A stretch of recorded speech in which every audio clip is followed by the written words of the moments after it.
آیت نمبر 47 فلا تحسبن اللہ مخلف وعدہ رسولہ، تو نہ خیال کرنا کہ اللہ خلاف کرنے والا ہے اپنے وعدے کے جو اس نے اپنے رسول سے کیا ہے۔ ان اللہ عزیز ذو انتقام، اور اللہ زبردست انتقام لینے والا ہے۔ بظاہر تو یہ آیت رسولوں اور راہ حق پہ چلنے والوں کے دل کی تسلی کے لیے، تاکہ ان کو یقین ہو جائے کہ اللہ ان سے کیے وعدے کو ضرور پورا کرے گا، یعنی ان ظالموں کی چال ناکام بنانے اور ان کے عبرتناک انجام سے دوچار کرنے کا وعدہ ہے نا اس میں۔ لیکن یہ ایک وارننگ بھی ہے جو ان ظالموں کے لیے ہے جن کے خلاف وعدہ کیا گیا ہے۔ ہر وہ شخص جو اللہ کا حکم ماننے سے انکاری ہے، ہر وہ شخص جو دوسروں کو دھوکہ دیتا ہے، جھوٹ بولتا ہے اور اللہ سے کیے گئے وعدوں کو وفا نہیں کرتا ہے، چاہے وہ مسلمان ہے یا کافر، چاہے وہ میں ہوں یا آپ، ہر اس شخص کو یہ معلوم ہونا چاہیے کہ اگر اس ساری کائنات میں کوئی اپنے وعدے کا سب سے سچا ہے تو وہ اللہ ہے۔ اور کیا ہے اللہ کا وعدہ؟ اگر آپ ظالم ہیں، یعنی کسی کے حق میں کمی کر رہے ہیں اور آپ کو اچھی طرح اندر سے معلوم ہے کہ آپ کس کے حق میں کمی کر رہے ہیں، تو اللہ کا وعدہ ہے کہ وہ آپ کو کامیابی نہیں دے گا۔ اگر آپ جھوٹ بولتے ہیں تو اللہ کا وعدہ ہے کہ جھوٹ سامنے آ جاتا ہے اور رسوا کر کے رکھ دیتا ہے، اعتبار ختم کر کے رکھ دیتا ہے نا۔ اگر آپ دھوکہ دیتے ہیں تو اللہ کا وعدہ ہے کہ وہ آپ کی تدبیر کو کامیاب نہیں ہونے دے گا، آپ کے درست کام بھی کامیاب نہیں ہوں گے۔ اگر آپ کہیں کسی اور جگہ پہ کسی کو دھوکہ دے رہے ہیں تو ہو سکتا ہے کہ آپ اس کو دھوکہ دینے میں کامیاب ہو جائیں، لیکن کسی دوسری جگہ پہ آپ خود دھوکہ کھائیں گے، کیونکہ ہر عمل کا رد عمل ہوتا ہے نا۔ اگر آپ ماں باپ کے نافرمان ہیں تو اللہ کا وعدہ ہے کہ اس کی سزا دنیا میں ضرور ملے گی۔ اگر آپ کسی غیر محرم کے ساتھ حرام تعلق میں پڑے ہوئے ہیں تو اللہ کا وعدہ ہے کہ ایسے روانی تعلق انسان کو رسوا ضرور کر دیتے ہیں۔ اگر آپ نماز نہیں پڑھتے اور اللہ کا ذکر نہیں کرتے تو کیا اللہ کا وعدہ ہے قرآن میں کہ آپ کے دل کو سکون کبھی نہیں ملے گا، آپ کے رزق میں کبھی برکت نہیں ہوگی، کیونکہ نماز رزق لاتی ہے اور ذکر سکون دیتا ہے۔ یہ کچھ فیکٹس ہیں، یونیورسل ٹروتھ ہیں، یہ بالکل ایسے ہی ہوں گے کہ یہ نہیں ہو سکتا کہ یہ نہ ہو، ایسا کرے تو ایسا نہ ہو، ایسا ہو ہی نہیں سکتا۔ جیسے کہ ہم کہتے ہیں نا کہ سورج نکلتا ہے تو روشنی ہوتی ہے، ایسا ہو ہی نہیں سکتا کہ سورج نکلے اور روشنی نہ ہو نا۔ تو یہ ایسے ہی یونیورسل ٹروتھ ہیں، اس لیے ہمیں وقت پہ سنبھل جانا ہے، اس سے پہلے کہ پردے کھل جائیں اور سزا آن پکڑے۔ ہمیں وعدے کے پورے ہونے سے پہلے معافی مانگ کے اپنی زندگی کو فکس کرنا ہے، اب نہیں کریں گے تو کب کریں گے؟ یہاں پہ اللہ کے عزیز ذو انتقام ہونے کی بات کی گئی ہے، اس کا ترجمہ کیا جاتا ہے زبردست انتقام لینے والا۔ ہم اردو میں زبردست کس کو کہتے ہیں؟ کسی ایسی چیز کے لیے استعمال کرتے ہیں جو بڑی کول ہوتی ہے یا بڑی شاندار ہوتی ہے نا، ہم کہتے ہیں واہ زبردست۔ لیکن انتقام لینے والا زبردست کیسے ہو سکتا ہے؟ اصل لفظ جو استعمال کیا گیا ہے نا وہ عزیزن ہے، عزیزن ذو انتقام ہے نا۔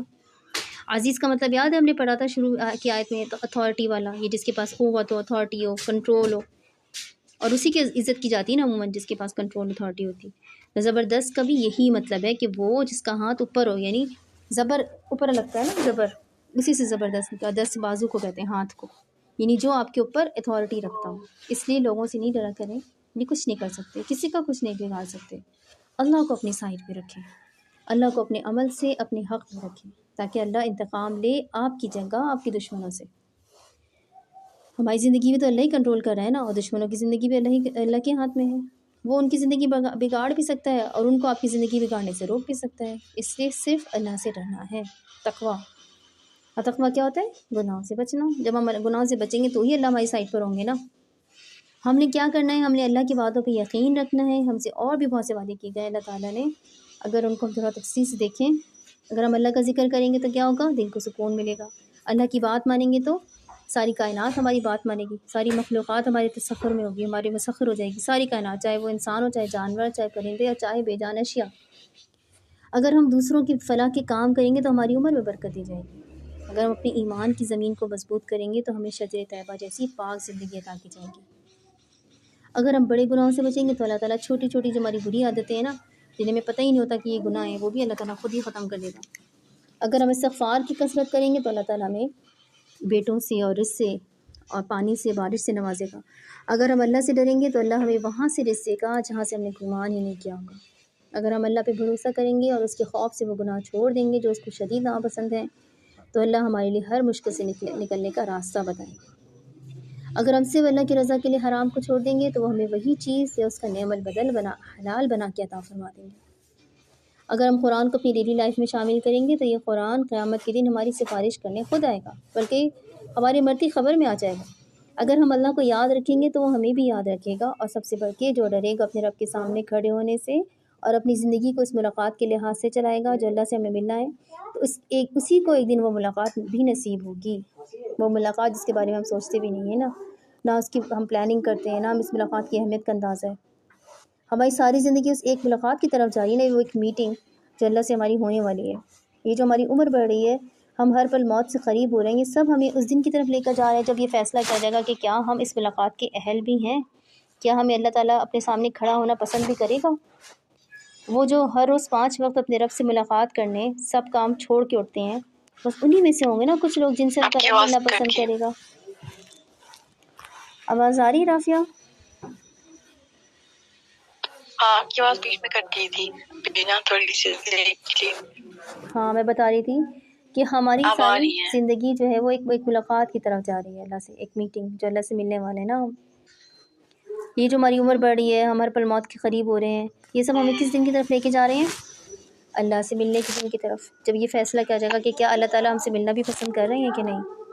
وہ جو ہر روز 5 وقت اللہ تعالیٰ کے سامنے کھڑے ہوتے ہیں اپنے سارے کام چھوڑ کے، انہی میں سے لوگ ہوں گے نا کچھ جن سے اللہ تعالیٰ ملنا پسند کرے گا۔ کیا اللہ تعالیٰ ان سے ملنا پسند کرے گا جو نماز نہیں پڑھتے ہوں گے دنیا میں؟ ساری انسانیت اپنے رب سے نہیں مل سکے گی۔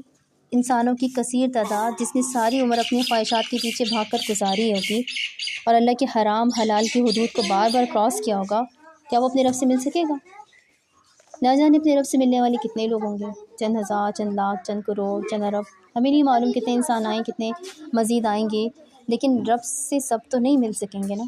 رب سے وہی ملے گا جس نے اپنی ساری زندگی اپنے رب سے ملاقات کا انتظار کیا ہوگا، اس کا بندوبست کیا ہوگا، اس کا پلان کیا ہوگا، جس کو موت کبھی بھی نہیں ڈرا سکے گی، کیونکہ موت اس کے اور اس کے رب کے درمیان ایک آخری رکاوٹ ہی ہے نا۔ وہ شخص جس کو اللہ سے ملنے کا شوق ہے، اس کے لیے تو موت ایک رکاوٹ ہے نا۔ موت اس کو کتنی عزیز ہوگی نا، مطلب زندگی اس کے لیے رکاوٹ ہے، موت اس کو کتنی عزیز ہے، کیونکہ رب سے ملاقات کا وعدہ تو بس ان لوگوں کے لیے ہے نا جو اس ملاقات کا شوق رکھتے ہیں، اور اس ملاقات کا صرف ایک ہی شرط ہے، وہ کیا ہے؟ موت۔ اور کیا ہم اللہ سے ملاقات کا شوق رکھتے ہیں؟ اور کیسے رکھیں؟ کیسے ہمیں اس ملاقات کا شوق ہو، اس طرح کہ ہم اس کے بارے میں سوچیں۔ شروع میں آپ کو بہت فوکس کر کے اس بارے میں تنہائی میں بیٹھ کے سوچنا ہوگا، بار بار اس پہ سوچنا ہوگا، ذہن کو شیطان بھٹکائے گا، لیکن آپ نے بار بار اس بارے میں سوچنا ہے کہ رب سے ملاقات کیسی ہوگی، وہ اللہ کیسا ہوگا، اور کیا آپ نے اس ملاقات کی تیاری کی ہے، کیا لے کر جائیں گے پھر رب کے پاس، کون سا عمل کوئی ایسا ہے جو اس کے سامنے ہم پیش کر سکیں۔ کسی سے ملنے جاتے تو اس کے لیے تحفہ بھی لے کے جاتے ہیں نا۔ صرف سوچنے سے آغاز کریں۔ اگر آپ کو ابھی اس ملاقات کا شوق نہیں ہے تو آپ اس شوق کو ایک دم سے اپنے دل میں نہیں جگا سکتے، صرف سوچنے سے آغاز ہوتا ہے نا۔ پہلے انسان کسی چیز کو صرف سوچتا ہے، اس کے بعد پھر آہستہ آہستہ اس کو عمل میں لاتا ہے نا، اور وہ سوچی تو اس کو اس عمل پر لے کر آتی ہے۔ وقت نکال کے اس بارے میں سوچیں، اس کے آگے کے راستے اللہ تعالیٰ آپ کو خود دکھائیں گے انشاءاللہ۔